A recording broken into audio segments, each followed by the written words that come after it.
Key figures, one of the big jobs involved, and get his view on it. James Cleverly has stayed as Foreign Secretary. He joins me now. We understand this is the cabinet to fix the crisis, says Rishi Sunak. Why is that so? Good morning, Foreign Secretary. Nick, good morning.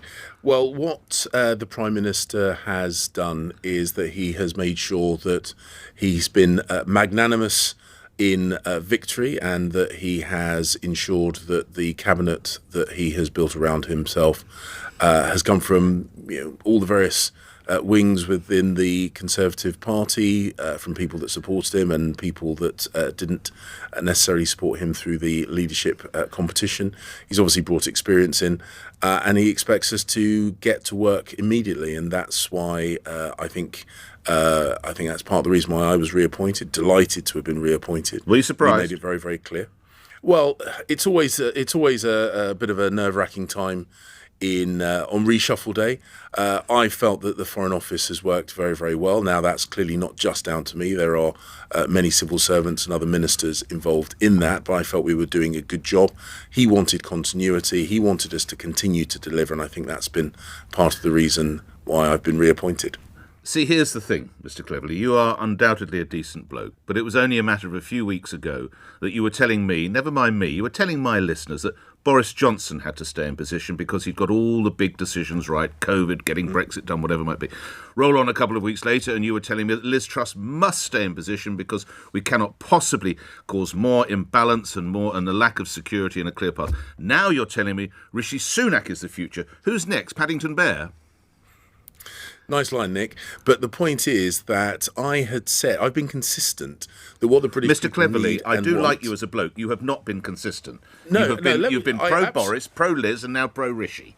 What I said when Boris was Prime Minister is that the country didn't need or want any more disruption. We have had an unbelievably turbulent couple of years, and what I said was that the country needed the government to be focused on them, not turning in on itself.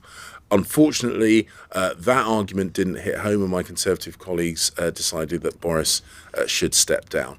I've worked with Boris for a long time, from the time he was Mayor of London. Yeah. I worked with Liz for a very long time. I worked closely with her. She was a very, very good Foreign Secretary, and I saw that, I recognised that. But ultimately, she stood down as well. And ultimately, what we now need is what I've always wanted, which is the government exclusively focused on the British people. That's all I've wanted. That's all I've ever called for. That's the consistency. Rishi is an incredibly experienced politician. He was Chancellor during one of the most difficult economic times in British post-war history. I have no doubt, and I've never had any doubt, that he will be a fantastic Prime Minister. The fact that we have a number of people who could potentially have been great Prime Ministers, I think, is an important asset. But you didn't initially back him this time round, of course. You say you have no doubt now. You were initially calling for the return of the big dog. Well, as I say, because I've always said that we need to be able to deliver from day one. We needed experience. Boris was the most experienced person on the ticket, but he chose not to stand. The next most experienced person on the ticket was Rishi, and I have no doubt that he will hit the ground running. That's all I've ever wanted, is the British government to be focused on the British people. I don't think maintaining that as an argument is inconsistent. Late yesterday morning, the Prime Minister could not have been clearer about he wants the government to be about integrity and accountability, and he stressed that as he was outside Number 10. And yet we see returning as Home Secretary Suella Braverman, who last week in part lost her job because of a security breach over an email. Where's the integrity there, Foreign Secretary? Well, Suella, she made a mistake. She has said that she made a mistake. She apologised for the mistake that she made, and the Prime Minister has clearly accepted that apology. It's quite a high-level mistake. It's not like me getting the time wrong or introducing you as the MP for Basildon and not Braintree. This is quite a big mistake, and she's got one of the biggest jobs in the land. So when you're at the centre of government, every decision you make is a big decision. That is the nature of the job that we do. But she said that she made a mistake. She's apologised for that mistake. The Prime Minister has accepted the apology, but she has also made it clear she will be relentlessly focused on cracking down on crime, on protecting our borders, on making sure British people can be safe. That is her passion, and it's clear that the Prime Minister, quite rightly, wants to see that delivered in government. And that's what my constituents in Braintree, as you say, not Basildon, Braintree, Indeed. that's what they want the Home Office focused on. And having a Home Secretary that is passionate about those things is no bad thing at all. Can we come to something that's very much on your brief, which is Ukraine? It is well known that Boris Johnson fostered very close links with Volodymyr Zelensky, and I think we could say both parties admired each other enormously. How confident are you that this will be replicated with Prime Minister Sunak? Oh, look, I have absolutely no doubt whatsoever that I've got to stop calling him Rishi. The Prime Minister will be. I'm sure in private moments you can call him Rishi, Mr. Cleverly. So I have no doubt the Prime Minister will be just as focused on helping the Ukrainians defend themselves against Russian aggression. His first phone call as Prime Minister was to President Zelensky. I spoke to the Ukrainian Foreign Minister yesterday whilst we were waiting for the reshuffle to happen. I've texted him immediately after I was reappointed. Our support for Ukraine is unwavering. Well, I think we see that because I know. I'm sorry to talk over you, but it's quite interesting. That's surely demonstrated because my understanding, Foreign Secretary, is the first call normally is to the President of the United States. So the very fact that he phoned Volodymyr Zelensky shows he's determined to keep as tight as Ukraine as Mr. Johnson and indeed Liz Truss attempted to.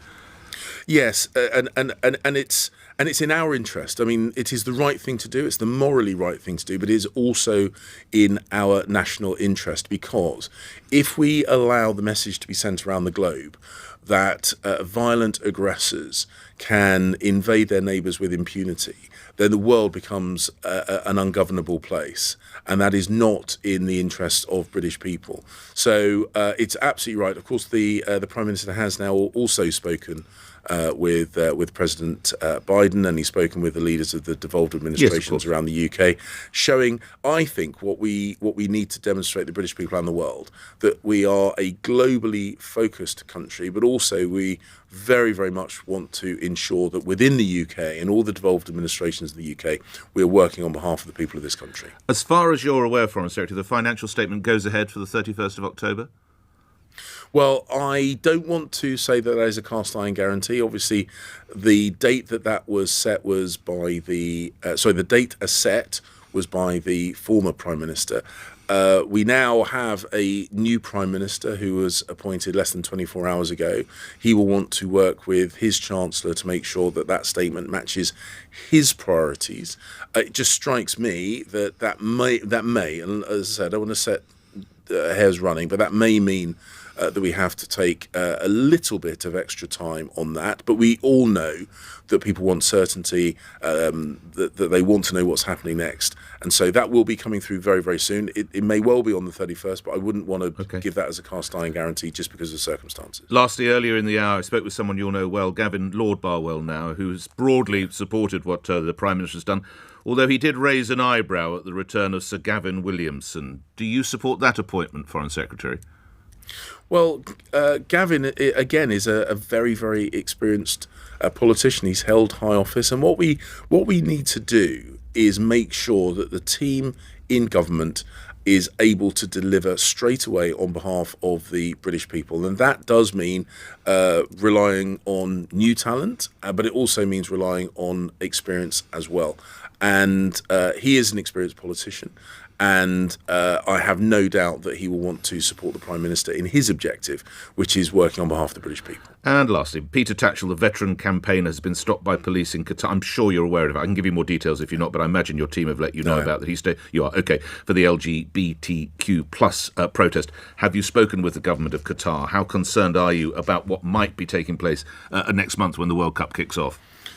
So I haven't spoken with the government of Qatar in direct response to Peter Tatchell, but my understanding is that he was questioned, that he was supported by the FCDO's consular team. I have spoken to the Qatari authorities in the past about gay football fans going to watch the World Cup and how they will treat our fans and international fans, and they want to make sure that football fans are safe, secure, and enjoy themselves, and they know that means that they are going to have to make some compromises in terms of what is, an Islamic country with a very different set of cultural norms to our own.